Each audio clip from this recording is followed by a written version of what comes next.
So the big question is this: how do small business owners like us grow our leadership, develop our teams, and scale our business in a way that allows us to get our products and services out to the world, yet still remain profitable? That is the question, and this podcast will give you the answers. I'm Bradley Hamner, and this is the Club Capital Leadership Podcast. Hey, before we get into today's episode, did you know that Club Capital is the largest accounting and advisory firm for insurance agency owners in the country, providing monthly accounting, CFO services, and tax preparation? Check them out at club.capital. I know someone that I follow is also really, I think he's the largest Instagram following in the world is The Rock. Yep. Rock Johnson, right? So such a good example. Yep. I mean, he's, obviously he's a personality for a number of different things that he's done, in his career, from wrestling to acting. But he's amassed just an unbelievable following that he has then, it's really interesting to see the other business side of what he's done. Yep. Of, starting to tack on products to that. Right. His tequila brand became the fastest tequila brand to a certain amount of sales, significantly faster than Casamigos, right? Yeah. George Clooney set some records with Casamigos that I think was at 100,000 cases in the first year. And it was holy cow, look at the success he's had launching his own brand. And now you're seeing a lot of celebrities attaching their names to liquor brands. But The Rock did it and blew it out of the water. They did 1 million cases in the first year. It just literally set all sorts of crazy records for the amount of growth of a brand new liquor company. I think it just goes to show that attention is the new oil. Right. The oil from years ago that you became a, multi-millionaire, what's the Dallas Cowboys owner? Jerry Jones, from oil. And now attention, like the Rock has, that's the new equivalent to oil. And he's been able to monetize that attention. Another guy, and this is a little closer to the business space, is like Grant Cardone. I'm not really a huge Grant Cardone 10X fan. That's not really my style per se. But he started out talking around just really car sales initially, and then he branched out into a bigger mass market around just sales, and then it was real estate, and then it's just kind of become this bigger thing. But he started out initially just a lot smaller, and then has just expanded. I think there's a lot of examples, with that. I'm going to ask you guys, Mikey, you may not, David, you might, given the age of your kids. So another group on YouTube, you guys know Dude Perfect? You guys know Dude Perfect? No. Oh my goodness. What in the world? This is crazy. I right now, I'm a Blippi guy. Oh my goodness. Dude Perfect is. What's the other one? They're number 25. They have 59 million YouTube subscribers, at least by this thing. They probably have more if we looked it up on YouTube. I'm actually going to pull it up. Okay. So for people listening to this podcast. Like Miss Rachel? Huh? You may know this one too. I just heard about this one, Miss Rachel. Oh yeah. Miss Rachel and Blippi are what happened in my household right now. Okay. Yeah. I get that. Yeah. I was a naysayer on Blippi. I was like, this is just a guy. It seems like he's a guy with an iPhone, that somebody's, filming him, and oh, come on, what are you doing? You're acting a fool. Come on, stop talking like that. Stop dancing around. And then I saw, the revenue. I looked him up and I saw the revenue he was pulling in, and he's making $2 million a month off of these videos. Yeah. Okay. So those are huge, but let me go to one a little bit smaller, but although it's not small, but comparatively. So for those of you that didn't, when we first jumped on, we were having another conversation talking about, things that we're doing, and I happened to throw out, have you guys heard of Mr. Beast? And they didn't know. They didn't know Mr. Beast, like 160 million subscribers, and they'd never heard about him, which like blew my mind on that. I'm totally going to do a solo episode about, it's going to be called Mr. Beast. Okay. David, I just Googled him. I saw like Tom Brady's throwing a football at a drone on a $300 million yacht. So yes, exactly. Exactly. That's what I'm saying. I'm like, what in the world? Anyway, his name is Jimmy, actually. But the only way to do it is to automate it. Yeah, he's got a crazy story. So, okay. So here's another one. Look this one up while I'm talking to you about this one. It's so much smaller, but similar somewhat impact. And this one's more personal for my son, Cooper. And it's MLW Wiffle Ball. MLW Wiffle Ball. So they got 416,000 subscribers. And my son's 12, about to be 13. They have modeled their wiffle ball leagues off of this league. Okay. So it is absolute cannot miss TV for Cooper and all of his buddies to watch when MLW drops one of their wiffle ball games. They're in the middle of the season right now. And so at 6:45 tonight, Cooper has a wiffle ball game that I'm going to be going to. And they have got, listen, they've got jerseys. They've got a website. Okay. I won't put it on the podcast, but they've got a website for their little league in Jones Valley. And they're just doing it based off of this right here. Well, guess what? What have these guys done a really good job of? They have branded merchandise. So if you have an MLW,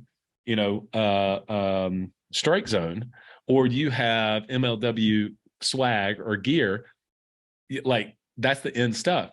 And then they're even doing in-person experiences. So these guys are taking their leagues that they've had for 15 years. And that actually is the last point I wanted to make, and then I'll get y'all's feedback on this. It's easy to look at this and go, what in the world? Like 3 days ago, they just dropped a game, the Cobras versus the Gators, that has 104,000 views in 3 days on a wiffle ball. But here's what's key. I think they've been doing this for like 10 years. Yeah. Okay. This has not been like 2 years and then they got all these subscribers. This is not like an Andrew Tate type thing where he goes on to a platform and like, oh gosh, we're not going to talk about Andrew Tate on here. But like my point is like wherever he goes, like people follow, whether you hate the guy or like the guy. But they've been doing this for a long period of time. And I think that is one of the business lessons, is because you look at this and go, well, heck, I want 416,000 subscribers on YouTube. Yeah, but how many videos and how many years have they been filming this stuff to get to that point? Does that make sense, Micah? Mm-hmm. Bradley, I always hear that, and I totally get it, right? But I guess how do you determine at what point are you just going to be that guy that has like 10 people showing up to your YouTube show 15 years from now and it never catches, right? Or is it like, which ones take off and which ones don't, right? So I get the consistency part. It's always interesting to see like which ones actually do catch and which ones don't. Right?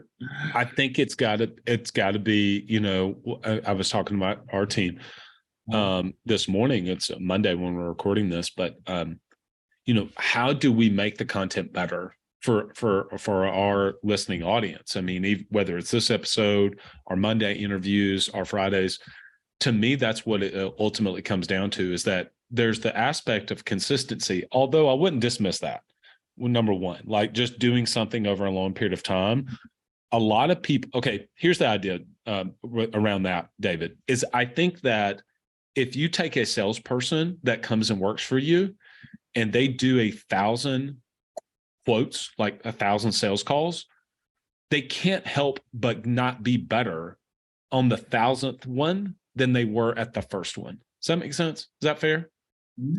So I think that the person who shows up, unless they just are completely oblivious and don't want to at all try to get better, mm-hmm. I hope that I'm better on these podcasts now than I was 3.5 years ago.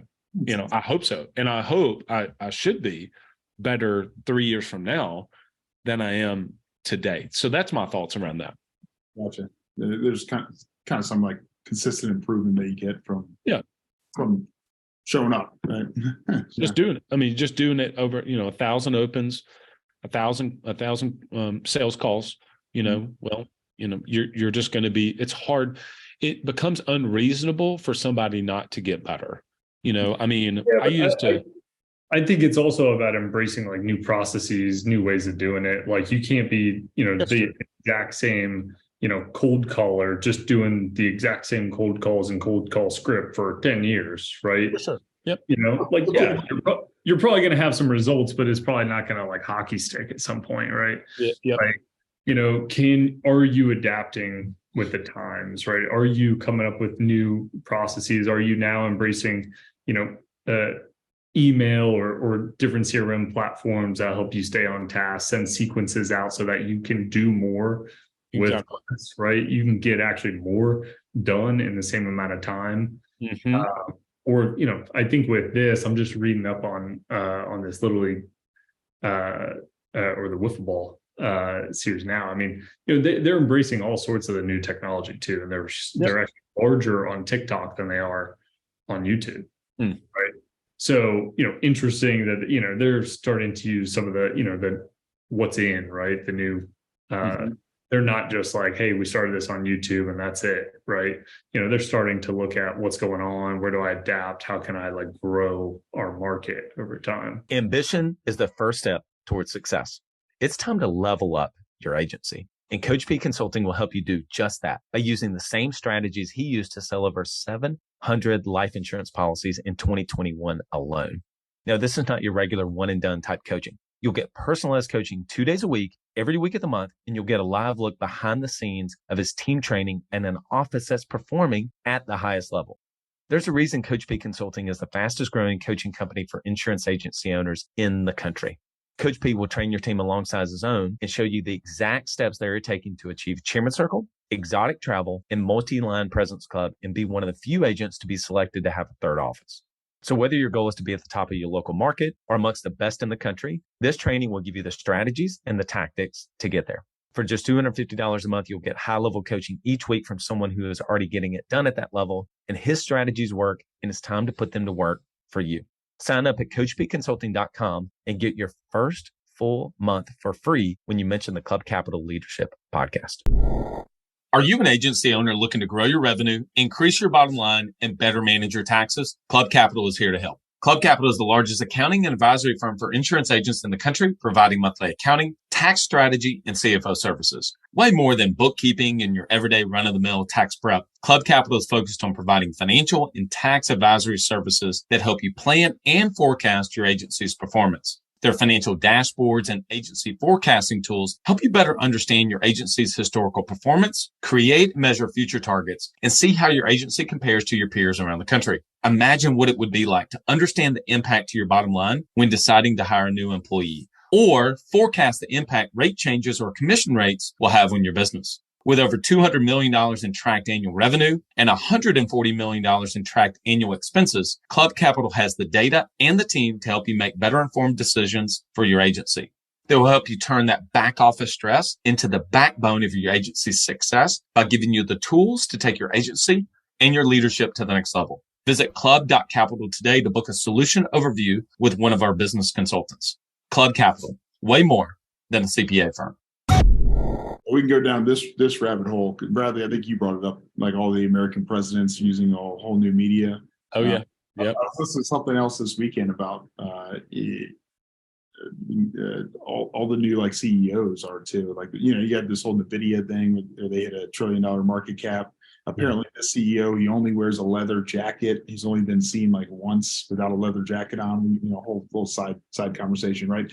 But he uses Reddit. Reddit is his platform, his that he's, I think maybe Steve Jobs was something else, right? You got Meta with, Zuckerberg was something else, but this guy's platform was Reddit. So he like has this whole community following on Reddit, and that's kind of how he's built this whole brand up. Yeah. I think the examples we've talked about Mr. Beast, we've threw out Dude Perfect, MLW, somebody on Reddit, different Facebook groups people have, The Rock, etc. I think at the end of the day, what you end up finding is basically communities. I think it's just people who then follow certain people, and hopefully people are following us because we want to be able to provide, make business information accessible to people that follow us and Club Capital, and be able to help serve and build better business owners, along the way. I mean, that's personally what I'm the most interested in. David, we were having a discussion before that. Like, I just love all things business. I could talk about business literally all day, because pretty much I do. And that's what I really enjoy.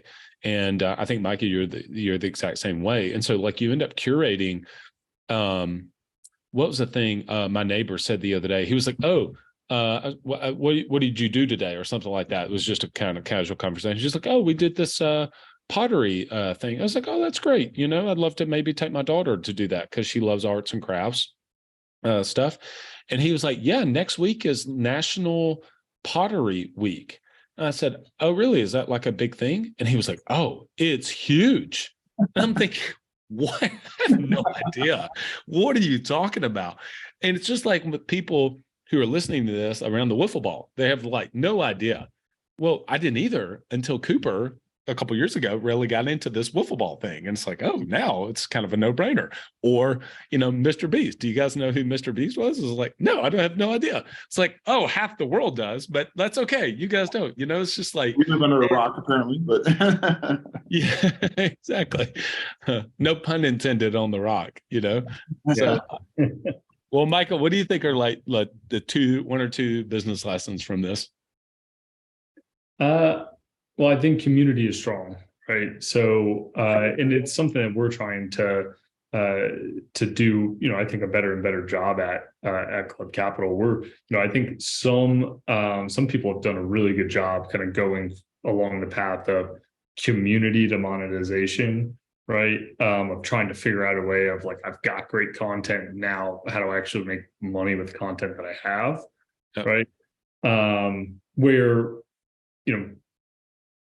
for different reasons, right? We're trying to actually go the other way and actually put a little bit more community around all of the products and services that we have to make it even stronger. Mm-hmm. But community just in and of itself within a brand is just incredibly strong, and the businesses that have a really great community around them, tend to be I think able to grow at different paces, have more loyal customer bases that will just listen and grow with you as you continue to build out your products over time. I totally agree with that. I think that I know that there are aspects to where, I mean, some people listen to this, like, I'm not super political, one way or the other. I just don't talk about it on the podcast, because I'm not personally that into it. I think that there are times where people kind of get in these, what I've heard people call echo chambers. And that's the negative way to kind of look at it, is like, all you hear is like left-wing stuff, or all you hear is right-wing stuff, or all you hear is whatever. Does that make sense? But then there's the other side of that same coin that is very healthy. Oh, these are my people. They're really actually trying to get better as a business owner. Like, they're talking about things. They're sharing templates. They're sharing best practices. They're sharing these kind of things. Like, they love to geek out about this type of thing. Well, some people relate to that and some people don't. And that's totally fine. Like, I love to play golf.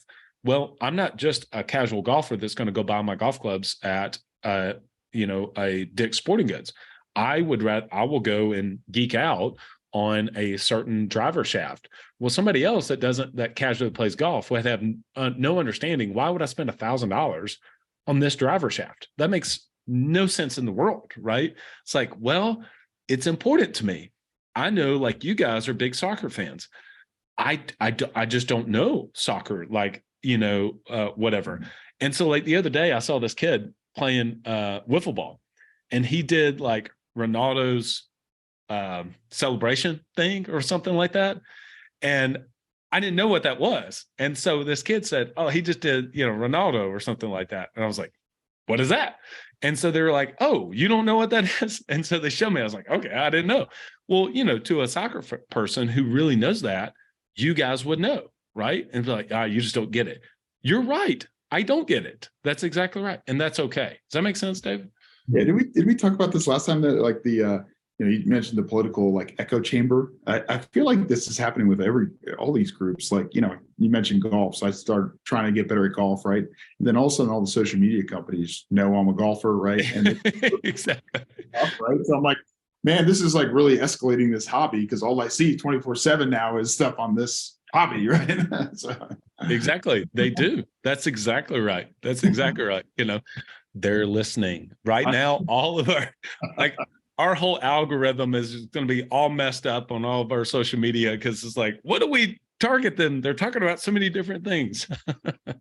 Anyway, acceleration of the hobby. You almost have to like catch yourself. You're like, man, I meant to get into this, but now I'm like really getting into this. Is it because of this? I think there's huge value in community. I've said it on the podcast a bunch. Get in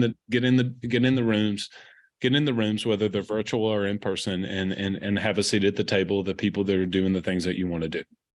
That's it, for sure. All right, guys, enjoyed it. Good podcast. Awesome. Thanks, Bradley. All right. Later, Bradley. So the big question is this: how do small business owners like us grow our leadership, develop our teams, and scale our business in a way that allows us to get our products and services out to the world, yet still remain profitable? That is the question, and this podcast will give you the answers. I'm Bradley Hamner, and this is the Club Capital Leadership Podcast.